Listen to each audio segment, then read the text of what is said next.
This is Gina Anderson. Cohen. I am here with Tera Gurney, who is a licensed clinical social worker. She received her BA in psychology from Michigan State University, her master's of social work from New York University, and she has several postgraduate certifications. Her work mostly centers around parents and survivors of sexual assault. She's also worked with several nonprofit organizations over the years. Here's Tera Gurney with me. Tera, thank you so much for joining me. Of course. Thank you for inviting me. I'm happy to be here. So yesterday you hosted with the Sweat Life a workshop for a few of a Sweat Life's ambassador / parents. A couple themes that really struck me at the beginning of the conversations. A lot of other themes came up, but a couple themes that struck me were guilt and a lack of time. What stood out to you? Well, I think the parent guilt was one of the first things that was mentioned as, a challenge around self-care as parents. And I think it's something that all of us as parents experience at some time or another. Whether, for the small things and for the big things, like, am I, delegating my time enough to my career / my child / my partner. And then even like the small things like, oh my gosh, they watched too many cartoons today. So it's definitely something that I experience, and it's something that I hear from other parents as well.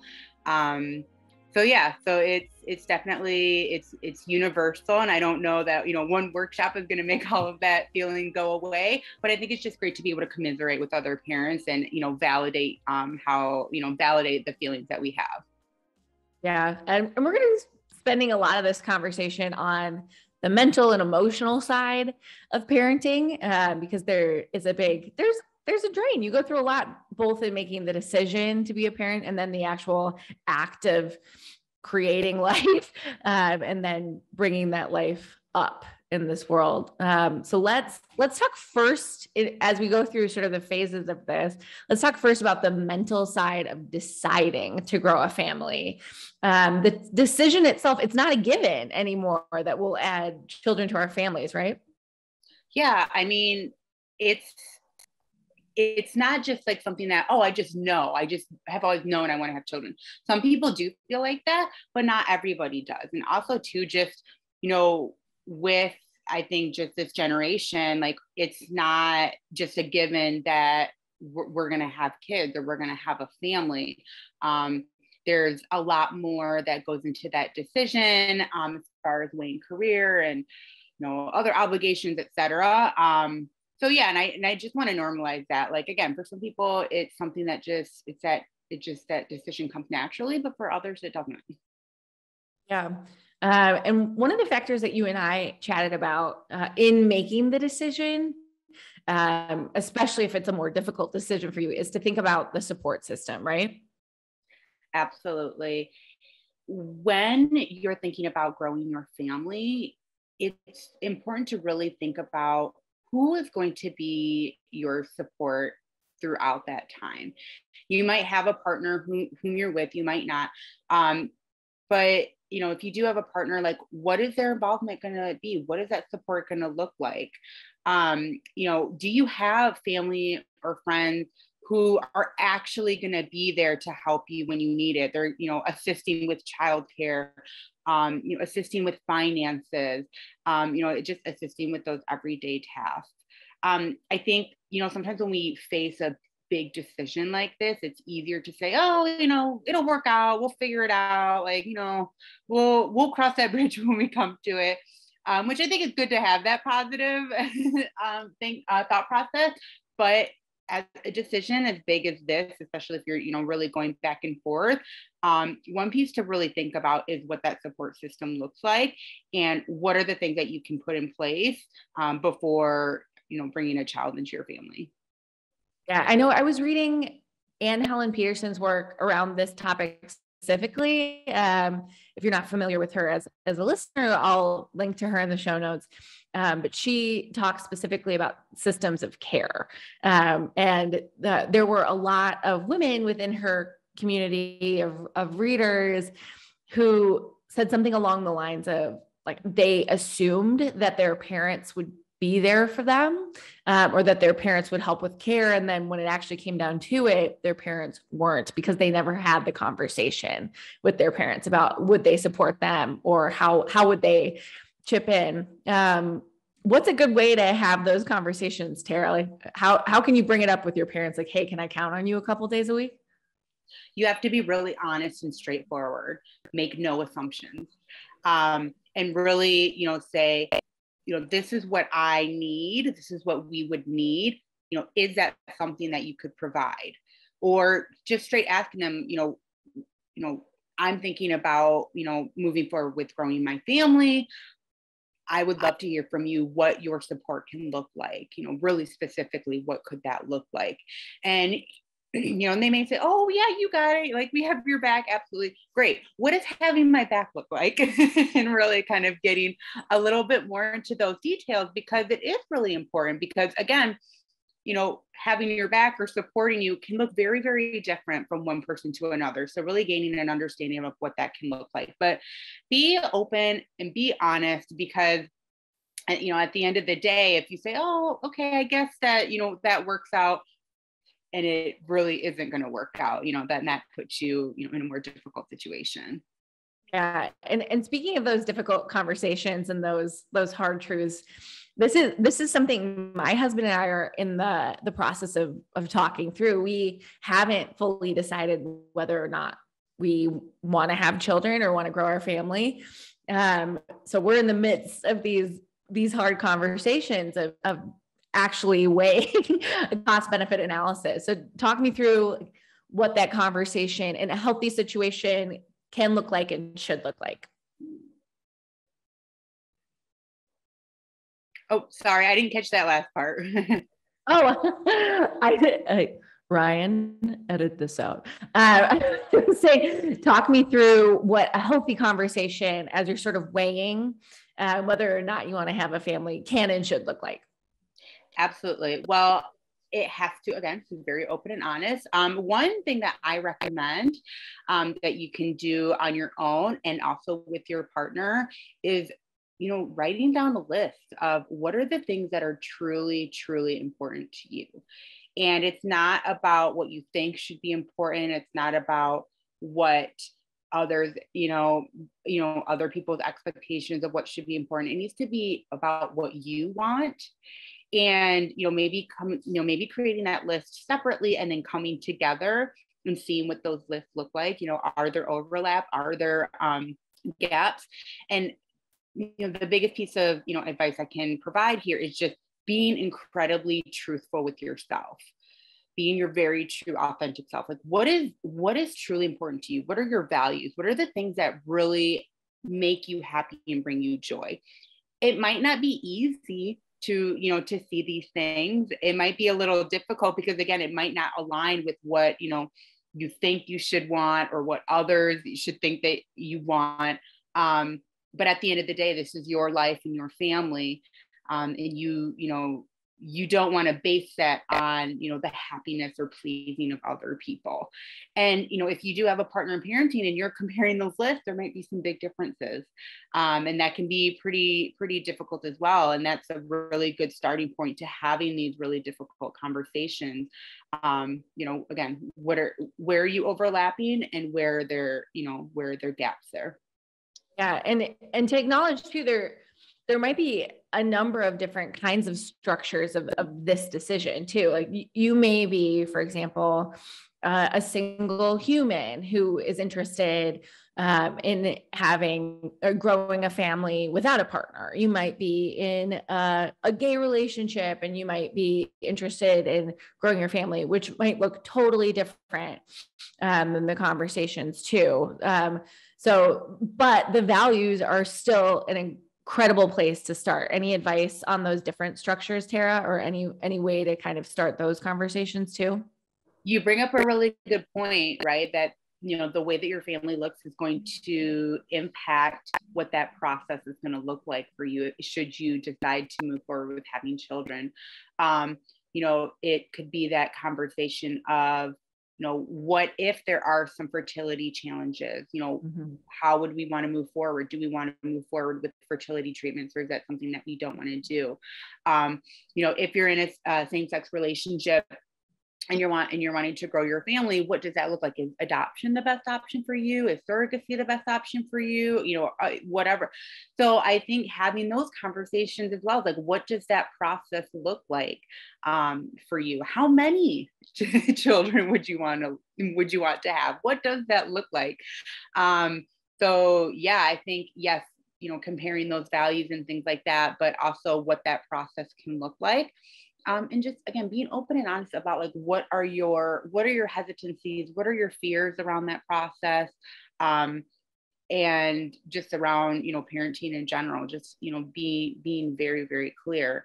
I know when I was having, this conversation with my husband, one of the things that I was worried about was postpartum anxiety, because I felt like it was something that I was definitely going to struggle with a lot. And I was also really worried about the whole, being pregnant and not feeling well and what that looked like. So I was very open and honest, with him about that. And together we decided, well, maybe you should start therapy sooner rather than later. That way you can build in that support system for yourself. And I thought that was really great. That we could have that conversation too. Let's talk about external pressure too, because we've talked a lot about making the decision with yourself and with your partner, but there are other factors as well that may have opinions. So what does one do when they're sort of faced with external pressure, and what can those pressures look like? Great question. So, the people who are closest to us, they're going to have their own expectations, their own desires, their own needs, as far as, for, us and our families, right? Like, you may have parents who really want to be grandparents, or friends that, have kids, and they, like, come on, don't you want to have, don't you want to have a kid too? Like, we could all, parent together. So, I mean, most of the time it's coming, with the best of intention, but the biggest thing is just learning how to set boundaries. And, as you're going through this decision process, or once you've made that decision, again, it might not align with what other people want for you. And that can be really hard. But I think, the biggest thing is just, you can validate to that other person of, this is a big decision for us, and we're taking everything into account. You don't have to explain every single, piece of the decision that you're making. Don't feel like you have to, explain yourself inside and out. But just always remember that you have taken this decision not lightly. You have put a lot of thought into this decision, whether it's, on your own or with your partner. And just remember that, and feel confident that you're moving forward with what's going to be in the best interest for you and your life and your family. And again, other people, they may have their own ideas, but, we can just, simply say, like, I appreciate that. I know that, you want grandkids, but, we've taken everything into consideration, and this is our decision, and we're happy for it. We're happy with it. Yeah. And one thing my husband and I have talked about as we sort of talk through this decision too, I've said this sentence several times, like, no matter which decision we make, I'm going to grieve the other one. Like, I'm going to feel a sense of loss for my old life if we do decide to grow a family, or I'm going to feel a sense of loss for, like, what could have been if we don't. Can you talk about grief? Absolutely. The first thing to remember is that you can have these feelings together. You can be happy with the decision that you made, but also feel sad and feel that sense of loss for, what might not, what might not happen. Like, the two are not mutually exclusive. Like, these two truths, these feelings can occur at the same time. And, as far as grief goes, everyone grieves differently. My biggest recommendation is, again, leaning into those people who are truly your support. If you think therapy is a good option to really process those feelings, I'm a huge fan of therapy, absolutely. But just give yourself the permission, allow yourself to feel those feelings. There's nothing wrong with that. You can feel sad, but again, you can still feel content and confident in the decision that you've made. It doesn't mean that you've made the wrong decision. It just means that, you know, you're feeling a certain way, and that's okay. Feelings are valid. Okay, let's move on to once you've actually made the decision. So let's say you and your partner, or you by yourself, choose to move forward with growing a family. There's this phase of waiting. How can you kind of manage emotions during that time of waiting? Yes, that time of waiting is incredibly difficult for several different reasons. You know, there might be, you know, some additional loss as far as, you know, perhaps there, you know, failed fertility, or, you know, say for example, if you're moving forward with adoption and there's a fall through, pregnancy loss, things like that. Also, there's just a lot of unexpected things that could come up, right? Like medical issues, and there's just a lot of anxiety. You know, there's that excitement and that happiness, but still there's, you know, a sense of worry, a sense of, you know, feeling anxious, and a sense of having to relinquish control, you know, and that I think is one of the most difficult parts in all of this, like waiting in this period, is that there's only certain things that you have control over. And there's so many things that you don't.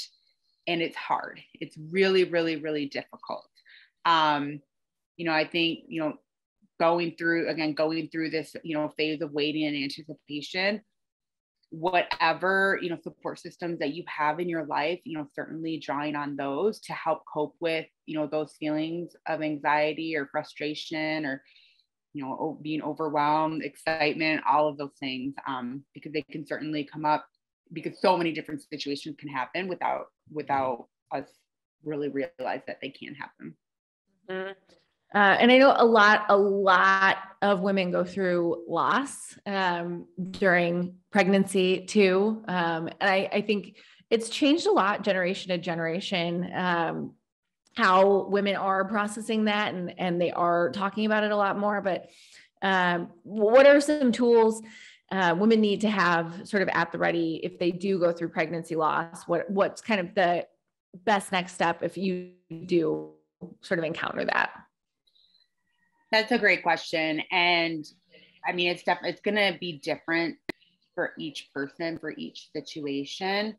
You know, aside from, you know, drawing on the support systems, I think, you know, if you have a partner and, you know, involved, you know, really having discussions with them about, you know, who do you discuss this with? Who do you share it with? I know that there's been this like idea of, you know, you shouldn't announce the pregnancy until at least 3 months. You know, those, again, other, you know, conversations you want to have with your partner. For myself, I chose not to do that, because if I did experience a pregnancy loss with my most recent pregnancy, I wanted there to be someone who knew. So I did tell, you know, a handful of people, you know, early on, because again, I knew that if I experienced a pregnancy loss, I would want to depend on those specific people to help me through it. And then there, of course, there's just like the logistical things of like time off of work, and, you know, what are the conversations that you have when you go back to work? You know, I mean, it can be hard to, you know, face a lot of different people when you've experienced such a significant and sudden loss, especially if you have, you know, shared the pregnancy with them. So, you know, I think again, if you have that partner, really discussing with them, you know, what that can look like, leaning into your support system. Also, you know, I do recommend, I know there's quite a few different like support groups and things like that, you know, both on, you know, mostly online now, of course, you know, where you can, you know, gain support from others who have experienced loss. You know, seeking out therapy, I think, is again, another really great option. It's, you know, I think I've heard like in past generations, it's just like, well, it's just, you know, just move on. You just have to move on. We don't just have to move on. You know, we can take the time to grieve, and we can take the time to express how we're feeling and to process those feelings. We don't just have to move on. We can give ourselves permission to experience that loss. And that brings up another really good point too, before we move back to more joyful subjects. But as humans on the outside of a pregnancy, if it's not your pregnancy, if it's not your body, we tend to get really excited for the people who are expecting, and we ask them questions, and we may in turn like trigger someone who has gone through loss. So this could be a good case for either setting boundaries or just reminding ourselves as humans who aren't pregnant, what is okay and what is not okay to ask. So I guess what's a good way for someone to set a boundary in those situations as the person who's expecting? Well, I think, again, just being very open and honest and say, I am expecting, this is what, this is where we're at. No need to ask me for updates. I'll provide updates as they come. I think that's a perfectly valid thing to do. And that's kind of what I did, because I didn't want people like inundating me with like questions and texts, from everyone. I was like, if there's anything to share, I'll let you know. And I think that that's perfectly fine to say that. Again, if you want to be selective in who you decide to share the news with, that's perfectly fine. Like if you only want to share with, a few people closest to you, great. If you only want to share with your partner, great. Really just depending on what you want and what you feel comfortable with. You don't have to do a big pregnancy social media post. Like you don't have to do that. Like, don't feel pressure to tell people if you're not ready to tell people. Like, this is your body, this is your life, and you don't have to share if you don't want to. I mean, and I think sometimes people feel bad, like, oh, like, I feel like I have to tell them, but no, you don't. What's the worst that's going to happen? They're going to be mad at you when you have a baby. Like, no, like, just, remember it is about your journey and what you want that to look like. Because again, in this whole process, there's so much you don't have control over, but you do have control over how you choose to share and what boundaries you set with other people. I love that. Okay. So let's move on to, you've welcomed home a baby, however that baby got there. Lots of parents, no matter how the baby arrives, whether it's via birth, via surrogacy, via adoption, the non-birthing parent, they all can experience postpartum anxiety and postpartum depression. Let's talk about why. First of all, it's a big adjustment, right? Yes, it's an adjustment for everyone, including the parents and including the baby.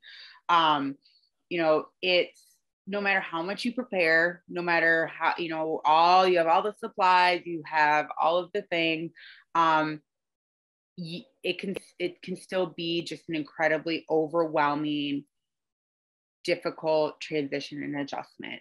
A lot of persons, they'll experience what we call like baby blues. And this is just kind of like a, feeling of sadness and just kind of, fluctuations in hormones, which can have an impact, on, how we're feeling and things like that. But the thing is that we can't just, brush it under the rug of like, oh, like I knew parenting was going to be hard. Like I should just, we need to just suck it up and get over it. Like you don't need to just suck it up and get over it. Like, again, as you mentioned, like your feelings are valid. And if you're feeling sad, anxious, desperate, whatever you're feeling, that doesn't make you any less of a good parent. It just makes you a human being. And again, that's where some of that guilt comes in of like, I shouldn't be feeling this way. I have this, this child, I should be so, so excited and grateful. So sometimes we do just kind of gaslight ourselves even around how we're feeling. So I think that, with that adjustment, and then, for, some persons, they may they may be, more predisposed to postpartum depression, postpartum anxiety, depending on, their past mental health history, depending on, again, their support systems and things like that. So, but any person, any parent can experience postpartum depression or anxiety, including the non-birthing, any non-birthing parents as well. And it doesn't mean that anything is wrong with you. It doesn't mean that you're not a good parent. It just means that this huge life change is impacting you, and as it should, right? Mm-hmm. And everyone's going to be impacted differently. So, again, it doesn't mean that anything is wrong with you. It means that you're a human being, and you're going through probably the biggest life transition that you'll ever have. Yeah. It sounds like a lot of the emotions that we're talking about, both like in the decision phase, in the waiting phase, and in the phase right after baby, it all has to do with relinquishing control and like your life kind of changing, which, I mean, sounds about right. Yeah. And I mean, the thing is, it's like, again, like you can do all of these things to prepare. You can go through, the steps of making the decision. You could have, a seamless process as far as bringing baby home, but still you can experience all of these different things. You can still experience depression or anxiety. You can still just, again, experience a sense of loss or sense of grief or sadness, because you're leaving one part of your life and moving into a completely new part of your life. And also just the feelings around like your role as a person is changing. You're not just who you were before. Now you're adding parent to that role. And then just all the other stressors that, that come with parenting. There's just so many unexpected things. And, for our minds to process all of this change and all of this unexpected things coming our way, that's really hard for anybody. So that's, it's, one thing that does help, of course, is, finding those areas where you do have control. Again, I know for myself, when I was pregnant in the pandemic, I was feeling like, oh my gosh, like there's so much out of my control right now on top of, growing my family. So I was like, well, I do have control over building my Amazon baby list. And that was like something that I did because I was like, this is the only thing that I know that I can do that I have control over. I don't have control over this pandemic. I don't have control over, my body. I have control over these small things. And, again, putting in place those support systems, it was something that, I also had control over and really helped. Love that. Do we want to talk a little bit about what postpartum depression and postpartum anxiety can look like? Yeah, definitely.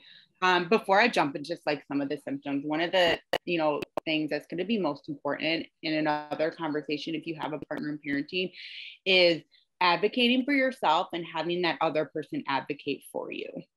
Because when you're going through the process of, of growing your family, when you're going through the process of adjusting to parenting, there's so much that is happening. And again, sometimes we forget about ourselves because there's just so many other things happening, including another human life who we're keeping alive.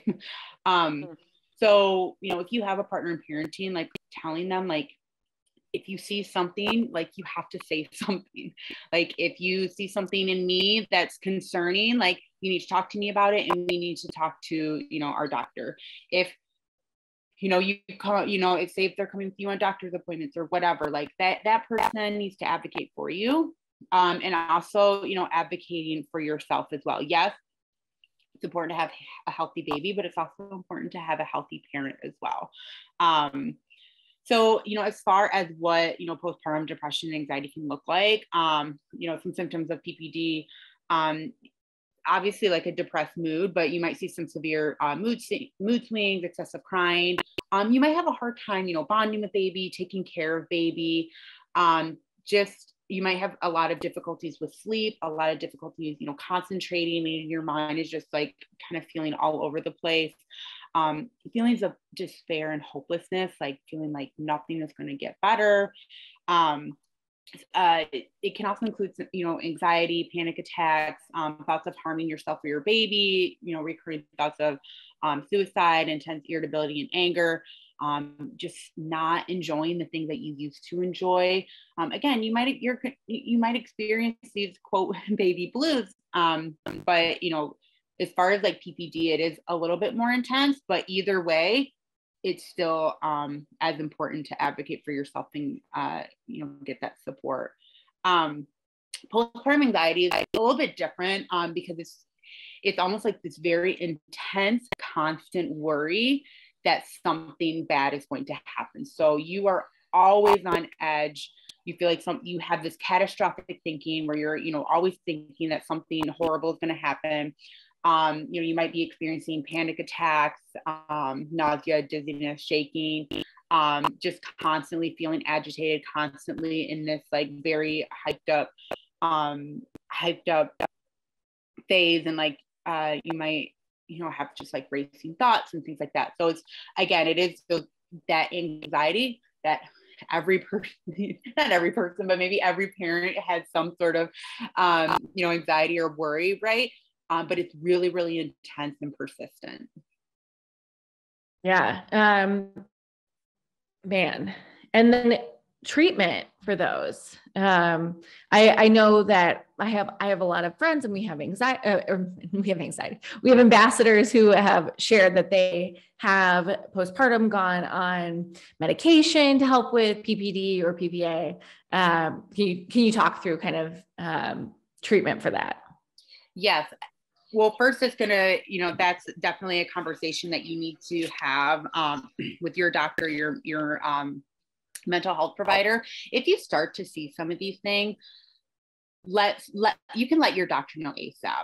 You don't necessarily have to like go and find like a therapist on your own. Like let your doctor know, because then they can connect you immediately to finding, some sort of mental health provider. And it really it depends on what you want to do. If you want to do therapy, if you want to do therapy and medication, it's really up to you and, the treatment plan that you create, with your mental health practitioner.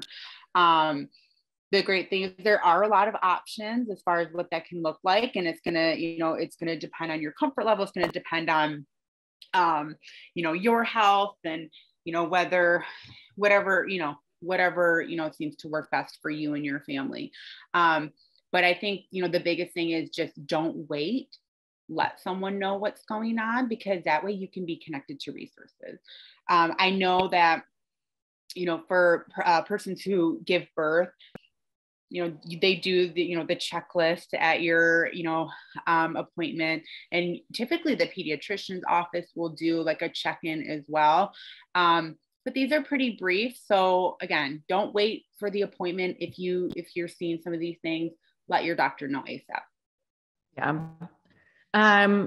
Before we wrap this up, I know yesterday on our workshop that you hosted for the ambassadors, you mentioned a couple of things that you sort of do to manage your own mental health as a parent too. And one of the things you said was that if you have a concern, instead of Googling it, you call the pediatrician immediately. Anything else like that or in that vein that you use to manage your own mental health as a parent? Yeah, that is definitely one of them, right? Because we're always going to worry as parents. And sometimes we get into this habit of like, almost like doom scrolling. Like there's just so much internet or so much information out on the internet. A lot of it is contradictory.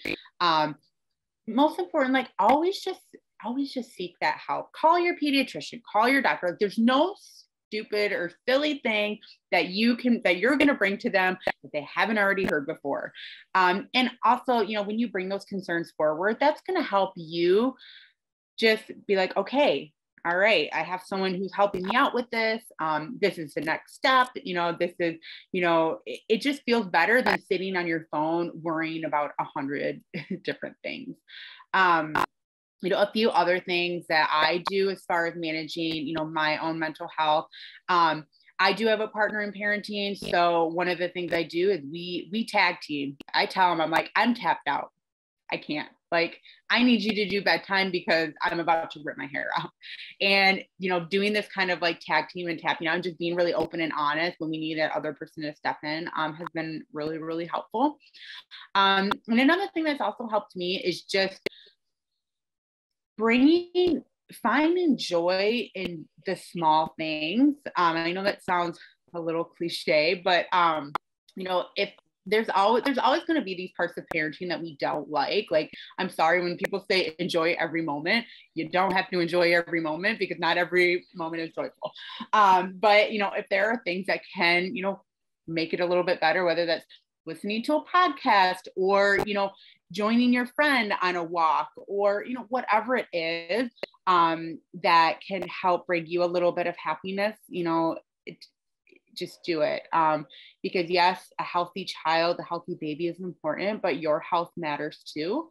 And, I think the last thing is just advocating for yourself and if you have that partner, making sure that they're advocating for you. Unfortunately, I think we can all agree that, the health and mental health system in our country is bonkers. And, we have to be talking about what's going on because unfortunately they're not going to ask. And sometimes we need to tell them what's going on more than once to make sure that they're listening to us. I feel like as parents, we have been shouting things from the rooftop for so long about what we need. Hopefully we'll get to a point where we get more of it. But don't be afraid to ask. Don't be afraid to, to share concerns. Don't be afraid to seek out help. It's hard enough, trying to raise a family. But then, managing all these other things on top of it, it's too much. Anything else, or hot tips, any other guidance, advice, big questions you want to share with humans at any point in this decision or process? I think, just a couple things. The first, I mentioned briefly already it's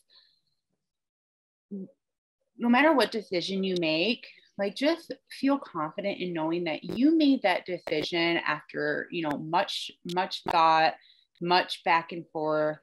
Other people may have their own comments, their own things to say, their own judgments, but feel confident in that decision you're making for yourself, because it really is the best for you and your family and what you want in your life.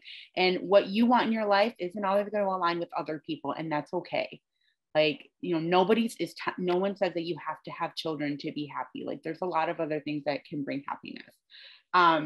The other thing, that has helped me, for those who do decide to parent, one mantra that I use probably on a daily basis is that I am the best parent for my child. And if you're parenting, you are the best parent for your child. We often feel that guilt. We feel like we're not doing enough. We feel like we're doing too much. We feel like all the things, but no one is going to be that amazing parent for your kid. You are that perfect fit for them. So just remember that. I love that. Tera, share with us any shameless plug. Where can listeners find you on social and online? Yeah, for sure. So I have my own website, teragurney.com. I provide a lot of workshops for local businesses and nonprofits. So if you're interested in hosting a workshop for your staff or clients, I do workshops around mental health, parenting, supporting survivors, trauma, things like that. So you can reach out to me there, and we can definitely talk more about partnering. But this was great. Thank you so much. Tera, thank you so much for joining me, and thank you for our listeners.